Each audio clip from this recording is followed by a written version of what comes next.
I'd just gotten back from town that day, carrying a bag of chicken feet in one hand and a basket of eggs in the other. It had been a quiet, uneventful morning, right up until I turned onto the ranch road and caught sight of flashing red and blue lights. My stomach sank.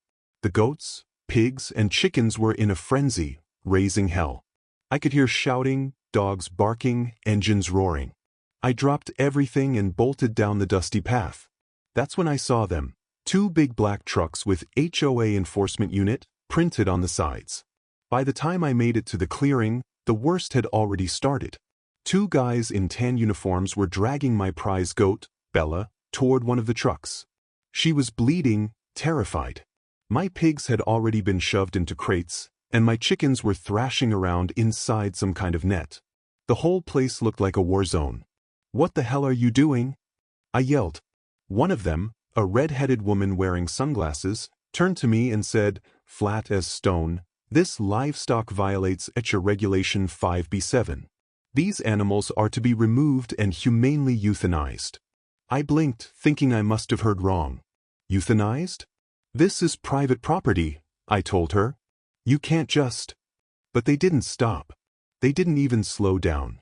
Then I saw something that made my knees go weak, one of the officers raising a syringe near one of my baby goats. Bella let out this awful, piercing scream, the kind I'd never heard from her before. Something inside me cracked wide open. I lunged forward, but 2 officers grabbed me and held me back. They did it. They stuck her with the needle.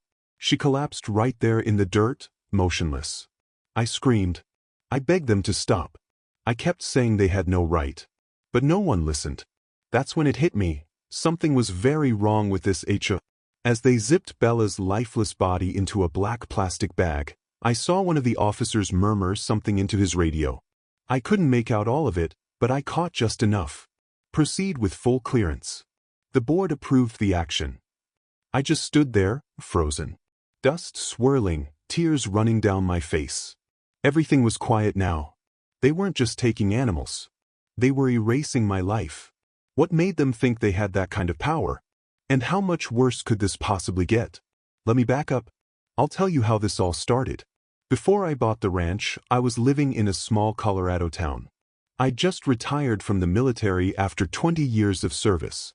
All I wanted was some peace, some quiet, land of my own, a few animals, and the space to finally breathe. To heal. That's when I found this forgotten patch of land, 80 acres, neglected, overgrown, but full of promise. I sank every last penny of my savings into it. Nobody had touched the place in decades. The barn was falling apart, the fences were rotted, and the house didn't even have power.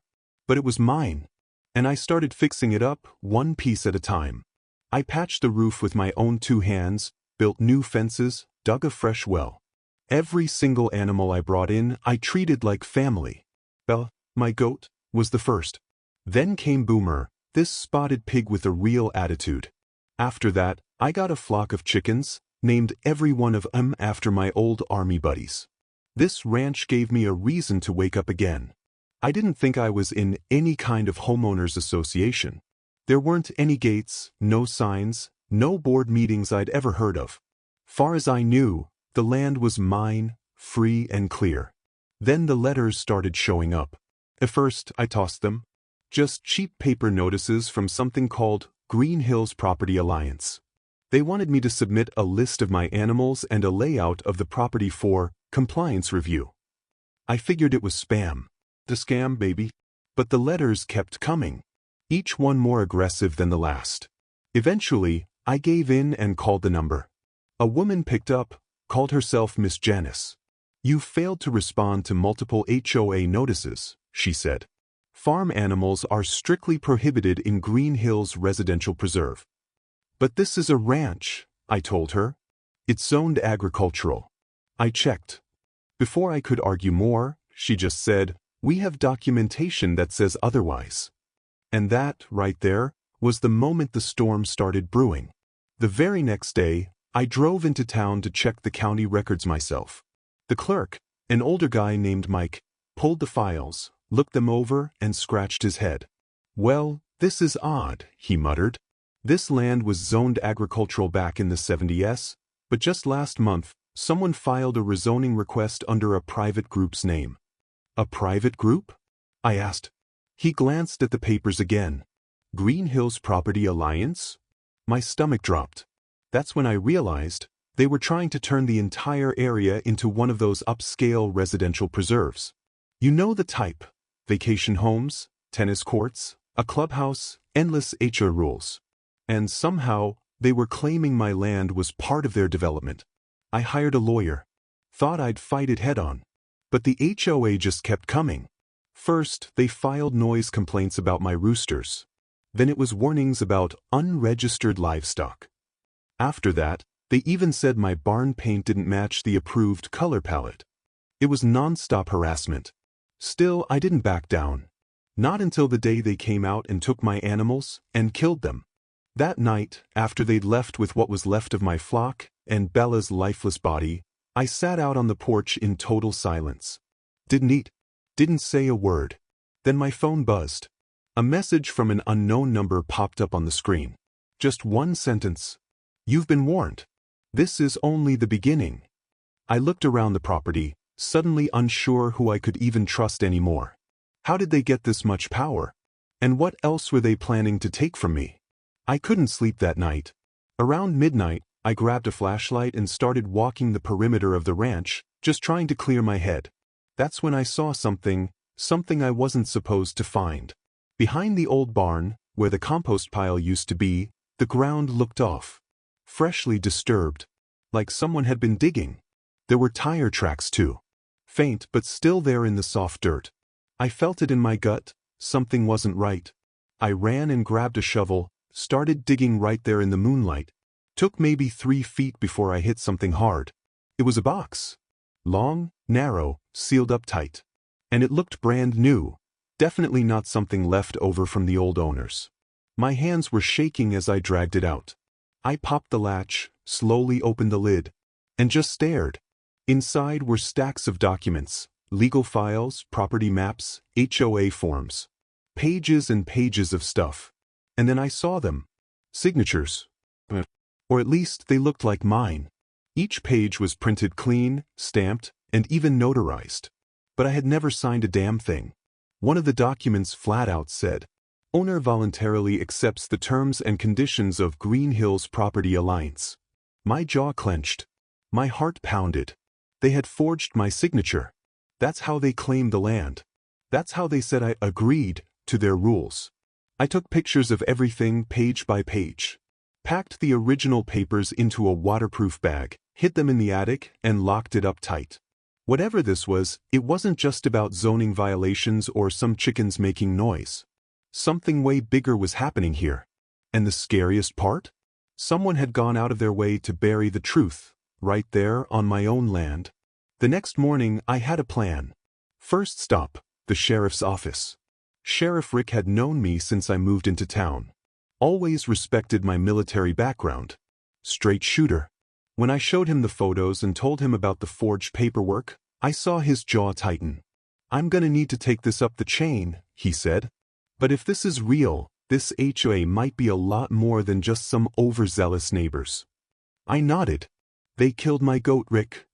"Jake," I told him, "they came onto my land and euthanized her. I need this to stop." He looked at me, eyes heavy with exhaustion. "I'm not gonna let them push you around," he said. "But if this HOA's using private contracts and hiding behind shell ownerships, it might take more than the law to bring him down." I left the sheriff's office feeling a little better, but not by much. I still had no clue who was pulling the strings behind this so-called HOA, or how they'd grabbed so much control so fast. That afternoon, I stopped by the feed store. I needed supplies for the few animals I had left, the ones they hadn't taken. Mel, the owner, handed me a sack of feed and leaned in across the counter. "I heard what happened," he said quietly. "They took Daisy's ducks last week.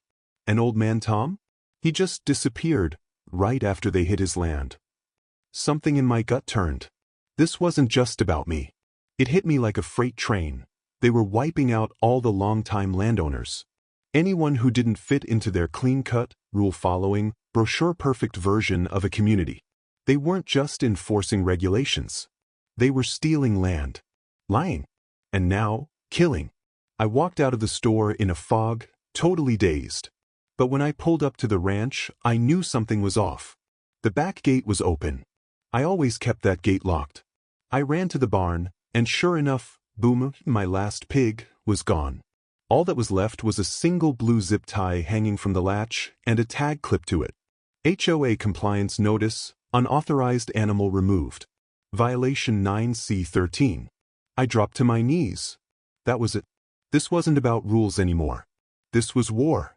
I knew exactly what I had to do next, and it sure as hell wasn't staying quiet. Over the next 2 days, I gathered every piece of evidence I had, documents, receipts, photos, even statements from folks like Mel. I put it all into a folder I labeled HOA Crimes. Then I filmed a video, my full testimony, just in case something happened to me. But while I was focused on building my case, they came back. This time at night. I heard the tires crunching gravel before I ever saw the lights. 2 trucks again. One of them an unmarked white van. I grabbed my phone and hit record, crouching by the kitchen window. They didn't knock. They didn't hesitate. Straight to the barn. Then the chicken coop. I only had 2 hens left. And I watched them scoop both into a plastic bin like they were nothing. But the part that broke me? They started walking toward the doghouse. My heart dropped. Lucky, my old German Shepherd, had been with me since my last deployment. He was mostly blind now, too stiff to run, but he still barked when strangers got close. I saw one of the officers pull out a syringe. I screamed, so loud it ripped my throat raw. I ran out barefoot, shotgun in hand, not to fire it, just to stop them. Back off! I shouted. They froze. Lucky let out a low whimper and crawled to my feet. You lay one hand on my dog, I warned, voice shaking, and I swear you'll regret it. One of them, tall, bald, with this sick little grin, said, "You're already in violation, Mr. Walker. This won't end with you barking threats." I didn't flinch. Kept the barrel pointed straight at his chest, finger just off the trigger. "You broke into my property," I told them. "You took my animals. If you try it again, I'll defend what's mine." There was a long, heavy pause. Then one of them got a call. He listened a moment, nodded and barked, "Pull back. Leave the dog, for now." They loaded up and drove off. But just before the truck disappeared down the drive, the bald guy leaned out the window and called, "You can't protect them forever. The board always gets what it wants."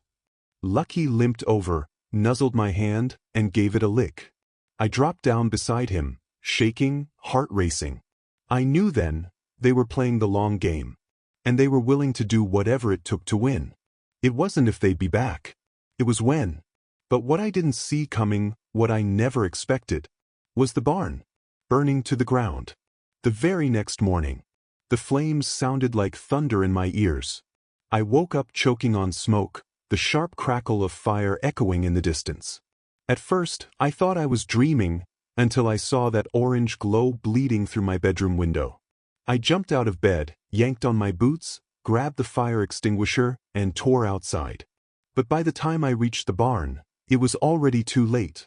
No note. No warning. No explanation. Just fire. The whole place was swallowed in it. My hands were shaking as I aimed the extinguisher at the base of the flames, but it didn't matter. The fire roared back at me, like it was laughing in my face. The heat was so fierce it forced me to step back.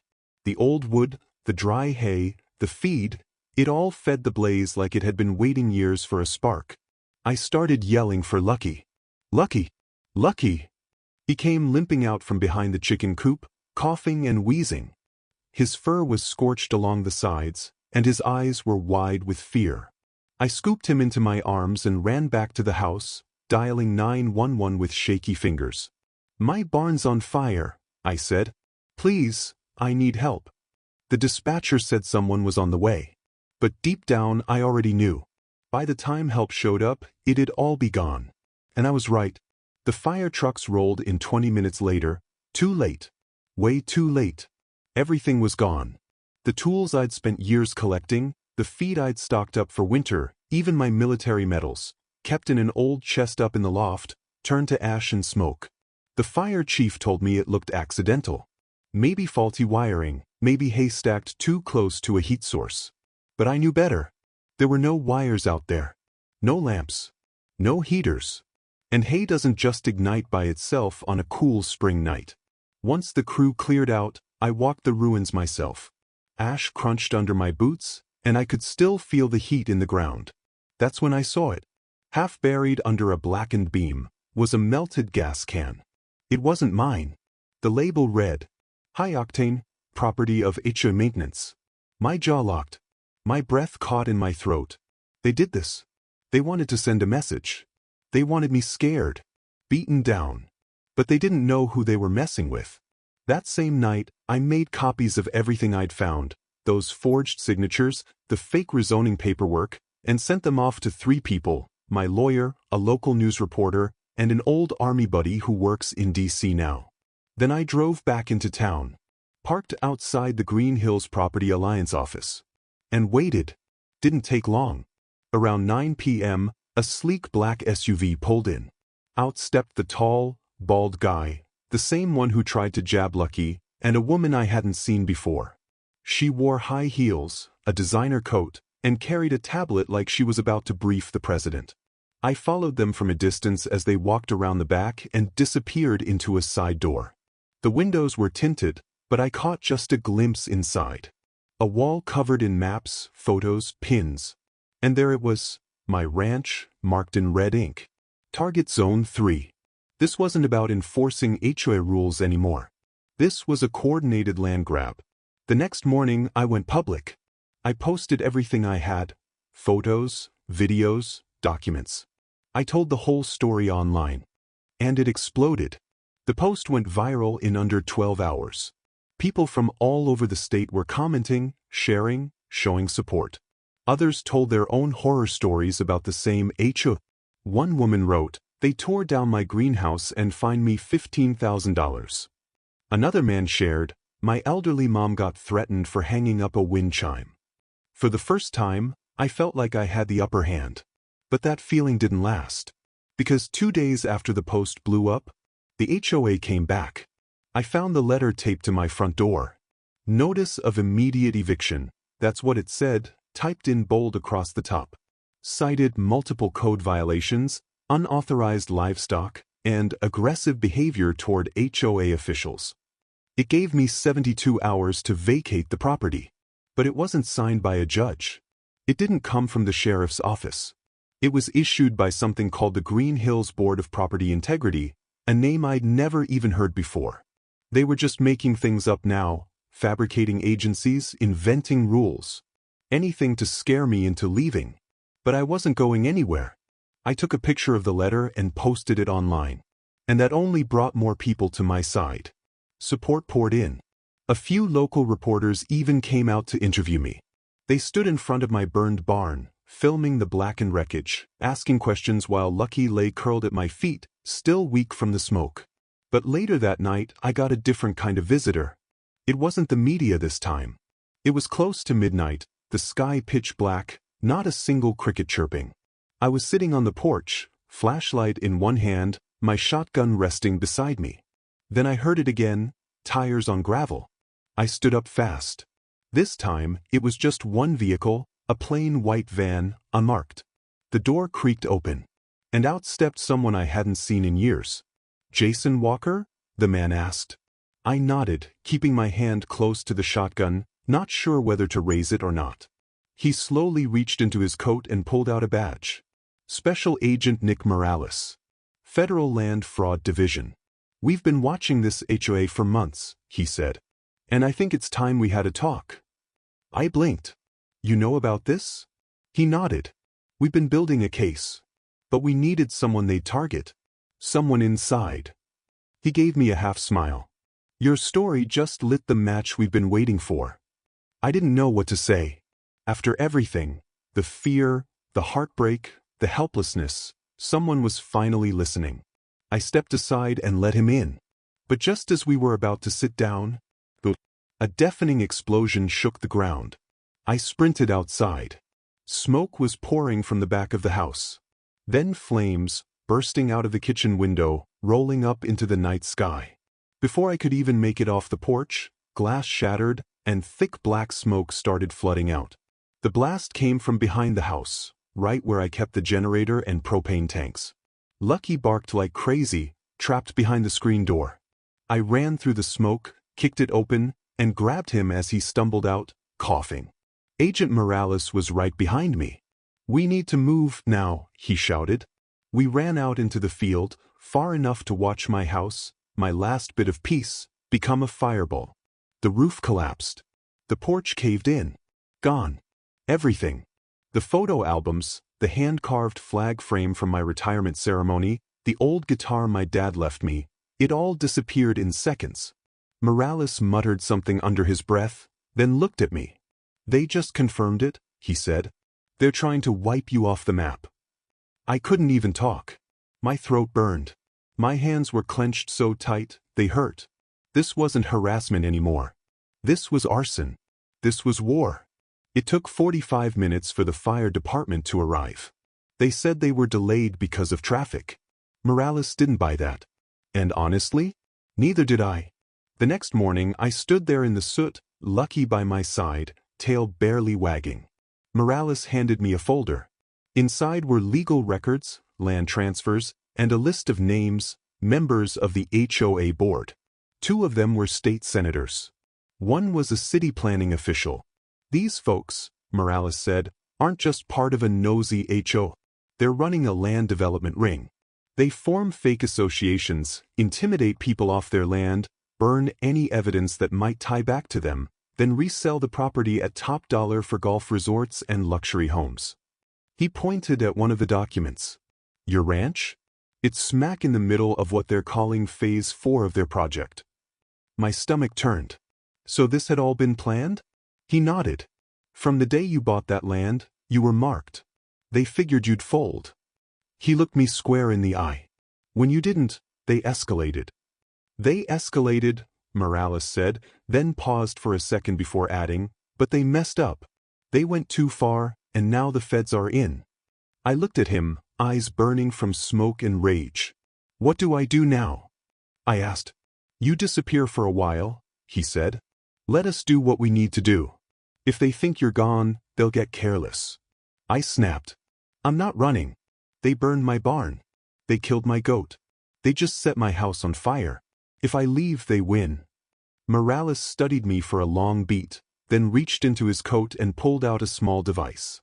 "Then let's make it look like you left. Go lay low somewhere safe. We'll stick this tracker on your truck. Let them think they're watching you skip town. Meanwhile, we record everything." I hesitated for a moment, but then I nodded. "All right." So I left, or at least that's what they thought. Mel, the guy who owned the feed store, let me stay in the tiny apartment above his shop. Lucky and I kept a low profile while Morales got to work. He rigged the ranch with hidden cameras, trail cams in the trees, microphones tucked into fence posts, and even installed a fake security trailer with a live feed near the burnt-down house.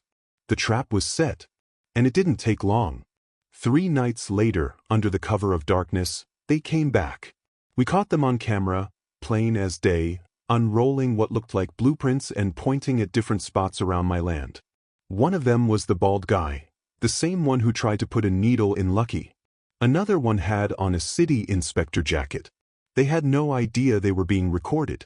Then something strange happened. They started digging. Right there, near the old barn, same spot I found those buried documents before. But this time, they were looking for something else. By the next morning, Morales and the federal team had pulled the footage. And it was enough. Warrants were signed by noon. But before they could move in, the HOA hit back. Mel came up the stairs to the apartment, looking pale as a ghost. "Jason, you need to come outside," he said. I followed him down, stomach tight, already dreading whatever I was about to see. Parked out front was a rental truck. Spray painted across the side, in bright red, "Trader." And stuck to the windshield was a single white envelope. Inside, a photo of Lucky, taken from inside the apartment. Somebody had been watching us. Closely. My stomach turned. When Morales saw the picture, his jaw clenched. "That's it," he said. "We're shutting this thing down. Tonight. That night, I sat with Morales and the federal team in an unmarked van, parked just down the road from the HOA clubhouse. From the outside, the place looked harmless. Just another neighborhood community center. Quiet, quaint even. But inside, it was something straight out of a crime drama. We watched the live camera feed from a hidden mic and lens. 10 people were seated at a long table, each with a tablet or laptop in front of them. There was the tall bald guy, the redhead, and at the head of the table sat an older man in a crisp suit, perfectly groomed, with a voice that was cold and steady. "We've dealt with the veterans' home," he said, like he was talking about clearing brush. "Next is the old Miller property. Once that's handled, Phase 4 begins. Resort construction starts this fall." "And the dog?" the redhead asked. "Not a problem," he said without blinking. "He won't make it through the week." Morales leaned toward the mic. "We've got enough. Move in." Seconds later, the place erupted. 15 federal agents swarmed the clubhouse. Glass shattered. Doors flew open. Officers barked commands. Hands flew into the air. It was chaos. And it was over fast. The news broke the next morning. FBI raids HOA in major land fraud scandal. It was everywhere, every major network, all over social media. They aired footage of the so-called compliance officers being led out in cuffs. They showed my barn, or what was left of it. They showed Lucky lying beside me as the sun rose behind the ruins of my home. Even after the arrests, the real battle had only just begun. The court cases started rolling in, and the so-called HOA board tried to deny everything. They claimed I set the fire myself, said I faked the documents. But Morales had the footage. The surveillance tapes didn't lie. 6 months later, I stood in front of a brand new barn, one we'd rebuilt from the ground up. Volunteers had come from everywhere. Neighbors, veterans, even folks from across the country who had followed the story online. Lucky was back to full strength. Running, barking, tail wagging like the old days. But my heart still ached every time I passed the patch of dirt where pebbles had fallen. Then, one bright Saturday morning, I opened the mailbox and found an envelope. Inside was an official letter. "Your land has been permanently removed from any and all HOA jurisdiction. You are now and forever free." I just stood there for a while, looking out over the open fields. The sun hit my face, warm and steady. It was finally over. Or at least, that's what I thought. Just as I turned to go back inside, something near the old oak tree caught my eye. A man, in a dark suit, standing still, watching me. He smiled. And then, just like that, he stepped behind the tree and vanished into the woods. I froze where I stood, eyes locked on the spot where he'd been. So thin. No clipboard. No badge. Just that quiet, eerie smile. And then, nothing. He didn't get into a car. Didn't walk toward a road or building. He just disappeared. Lucky let out a low, uneasy growl. I walked slowly toward the tree, fists clenched tight, scanning the woods. Not a sound. No birds. No breeze. The air was too still. When I looked behind the oak, no one was there. No footprints. No broken branches. Not even a scuff in the dirt. I told myself it was stress. Maybe paranoia. But that smile, it wasn't random. It didn't feel like a stranger. It felt like a message. A warning. That night, I locked every door and window. Checked every gate. Made sure every camera was charged and pointed in the right direction. Even Morales had warned me, this HOA board wasn't just some rogue neighborhood group. They had people. Real power. Influence that stretched far beyond county lines. And I was starting to believe it. 2 weeks passed. Life started to feel normal again. We finished rebuilding the main house. Got the plumbing running. The roof sealed tight. Even put up a brand new chicken coop, with hens donated by a farm a few towns over. Lucky chased butterflies through the fields like nothing had ever happened. But I still couldn't shake the feeling that something was coming. Then one afternoon the phone rang. It was Morales. "You might want to sit down," he said. I felt a chill crawl up my back. "What is it?" 2 of the HOA board members were found dead this morning. Car explosion. FBI doesn't think it was an accident. My stomach dropped. What are you saying? He paused. I'm saying someone's cleaning house. Tying up loose ends. I swallowed hard. Am I a loose end? Another pause. I don't know, he said quietly. But I wouldn't take any chances.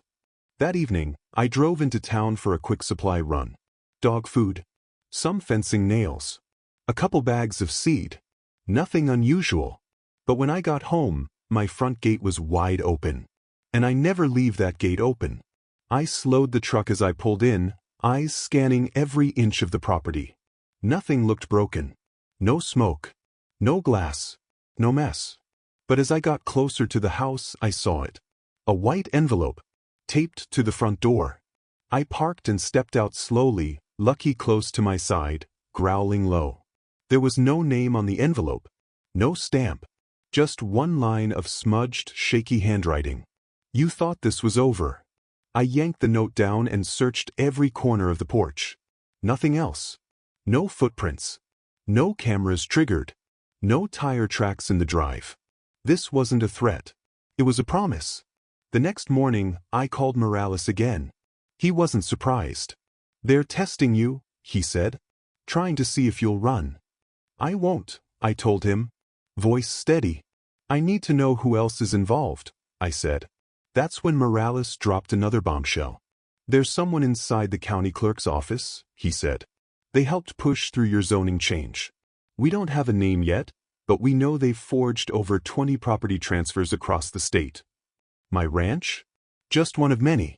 I felt my blood start to boil. So how do we stop them? We follow the money, Morales said. And we'll need your help. That weekend, I wore a hidden camera, tucked under a flannel shirt, and headed back to the Green Hills HOA office. It was officially shut down, but still under federal watch. The plan was to intercept a county inspector, someone who'd been part of the original raid. He was scheduled to come by and pick up what he thought were leftover files. What he didn't know was that we were already watching. I slipped in through the back while Morales monitored everything from a surveillance van parked nearby.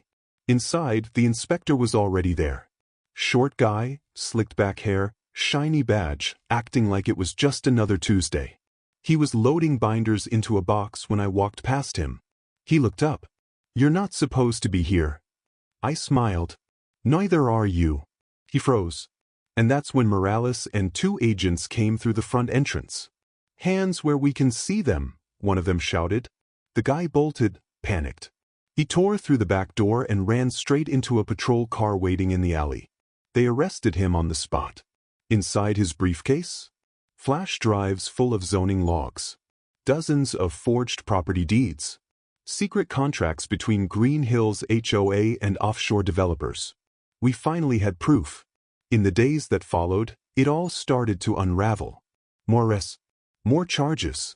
The scale of the scam stunned everyone. Even the governor's office got involved. A full-blown state investigation launched. Millions in stolen land recovered. But even as justice swept through, I couldn't stop thinking about him. That man in the suit. The one with the quiet, eerie smile. Because on the very last page of the recovered files, there was a signature, one that didn't match any HOA officer, county employee, or developer. A name I didn't recognize. And under it, printed in thick black ink, was a single title. The Architect. Below that was a new list of targeted properties, labeled Phase 5. And the first name on it? They weren't done. Someone bigger was still out there. Watching. Waiting. And I knew deep down, the real fight hadn't even started yet. 3 weeks went by. No fires. No threats. No strange envelopes. From the outside, it looked like peace had finally returned to the ranch. Lucky napped under the porch again. The chicken coop was alive with clucking. Volunteers still came by to help, and every day I added something small back to the land I'd nearly lost. But that name, the Architect, it stayed with me, burned into the back of my mind. Morales tried everything. Ran the signature through every database he had access to. No hits. He checked business records, shell corporations, even military contractor registries. Nothing. It was like the Architect didn't exist. Until one night, someone made sure I knew he did. I had just gotten home from a late supply run. Groceries in hand, I stepped out of the truck and froze. The porch light was on. I never leave that light on. And hanging from the light bulb was a small silver charm. A goat. Pebbles had worn one exactly like it on her collar. My blood turned to ice. I took a slow step back, eyes scanning the trees. The air felt still heavy. Lucky was inside the truck, barking like mad. Then, just as I turned to run, my phone buzzed. A known number. I answered without thinking. Mr. Carter, a smooth voice said, calm, slow, measured. You've made quite a mess. Who is this? I snapped. I gave you warnings.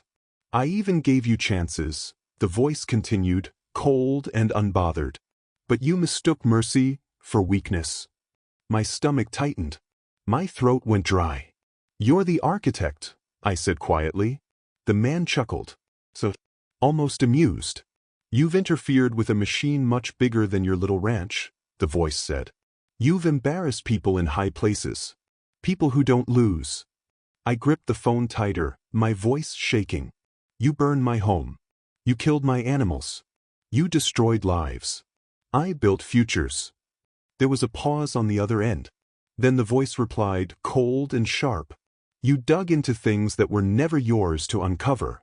What do you want? Asked chest tight. Another pause. Leave. Sell the land. Move far away. Do that, and this ends. And if I don't? The silence this time was longer, heavier. Then, in a voice barely above a whisper, he said, then the next time, I won't leave a charm.